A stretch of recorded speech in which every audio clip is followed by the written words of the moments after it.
కాంగ్రెస్ ప్రభుత్వంపై మాజీ సీఎం కేసీఆర్ విమర్శలు గుప్పించారు. అంత బాగా వచ్చిన కరెంటు ఎలా బంద్ అవుతుందంటూ ప్రశ్నించారు. మిషన్ భగీరథను నీరుగార్చడంపై నిప్పులు చెరిగారు. రైతు బంధును ఎందుకు ఆగం చేశారంటూ నిలదీశారు.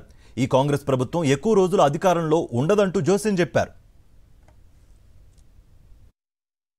అంత బాగా వచ్చిన కరెంటు ఎట్లా ఫెయిల్ అవుతుంది అసమర్థత కాకపోతే? మిషన్ భగీరథ మొత్తం యుఎన్ఓ కాడికెళ్ళి మెచ్చుకునే పథకం. ప్రతి ఇంట్లో నల్లా పెట్టి పట్టణ ప్రాంతాలలో రూపాయికి కనెక్షన్ ఇచ్చి చాలా గొప్పగా జరిగిన కార్యక్రమం, ప్రజల అనుభవంలో ఉన్న కార్యక్రమం. అది ఎట్లా కింది మీద అవుతుంది నాకు అర్థం కాదు.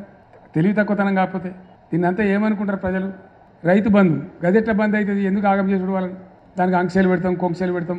మీరు 10,000 ఇస్తే 15,000 ఇస్తామని వాగ్దానం చేయడం, తర్వాత దాన్ని భంగం చేయడం, పాత 5,000 కూడా ఇవ్వకపోవడం. ఏమనిపిస్తుంది ప్రజలలో? కాబట్టి ఇప్పుడున్న ప్రభుత్వానికి రోజులు దగ్గర పడ్డాయి. గ్యారంటీ మాట. ఎందుకంటే మెట్లు ఉంటాయండి.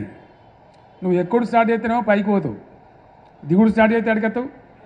గ్యారంటీ మాట, అది న్యాచురల్. దాన్ని ఏం బ్రహ్మ పదార్థం లేదు. దాని పెద్ద సిద్ధాంతం ఉన్నది దాన్ని అర్థం చేసుకోవడానికి. వాళ్ళు స్టెప్ డౌన్ అవుతున్నారు, వాళ్ళు కిందికి అవుతున్నారు. అన్నిట్లో విఫలమే. కరెంటు రాదు, రైతు బంధు రాదు, మంచినీళ్ళు రావు, సాగునీళ్ళు రావు, పెన్షన్లు ఎగ్గొడతారు. 2 ఇస్తే 4 ఇస్తామని అర్రాసు పడలేక వాడి ముసలోళ్ళు నాగం పట్టించి ఆ 2 కూడా ఇయ్యక ఆయనతో జనవరి నెలలో ఒక నెలదే ఈత కొట్టింది. అప్పుడు ఏమొస్తుంది జనంలో? ఏం అభిప్రాయం? సహజంగానే ఆ ప్లేస్లో మనం ఉంటే కూడా ఏమనుకుంటాం? ఇంత దోకానా అనుకుంటాం, అంతే కదా. సో ఇవన్నీ పరంపరగా జరుగుతూ ఉన్నాయి. నిన్న ఇంకోటి ఏంటంటే, ఇప్పుడు ఆ రైతులు నిరంతరంగా ఉండరు 9 ఏళ్ళు పాపం. అంతకుముందేమో పోలీస్ టౌన్లలో పెట్టి ఎరువు బస్తాలు అమ్మిండ్రు, లాఠీ చార్జీలు చేసిండ్రు.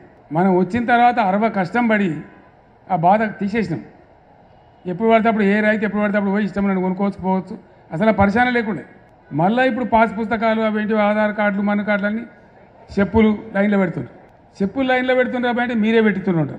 ఇత్తనాలు కుళ్ళ దొరికితే కూడా అటుపోతారు కానీ గిట్ట తడడన్నా. మనం దండం పెడితే కూడా చెప్పులు పెడతాడా?